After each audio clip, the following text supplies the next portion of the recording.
Hola a todos, bienvenidos a un nuevo video. Hoy voy a hacer marshmallows.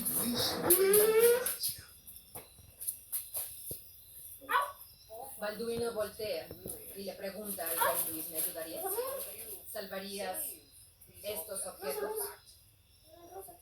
¿Por qué no pagas la hipoteca? Bueno, aquí está el marshmallow y aquí está el polo. Estimado primo, Que no se nos queme. de la corona de espinas. Que se nos quema ya. Aquí. Al rey Luis se le A ver, yo lo quemé hace un ratito, de pero adquirir la vamos corona a ver de si se me espinas quema. por 135,000 libras. Una cantidad realmente ridícula. No es que haya mucho Pero él fuego. está dispuesto a apostarlo todo, a darlo todo con tal de quedarse con esta reliquia. Voy a Así intentar de hacerlo. importante era para él. Luis tomó la oportunidad Dame fuego. de convertirse en el propietario de la corona de espinas. Dame fuego.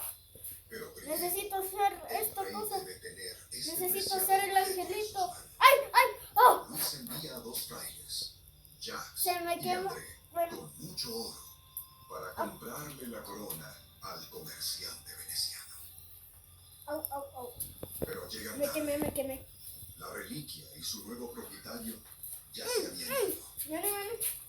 Ahora los Vení, frailes vení, vení. deben viajar a Italia Ah, y enfrentarse Me quemé. a enormes olas y a piratas me quemé, me quemé. sanguinarios.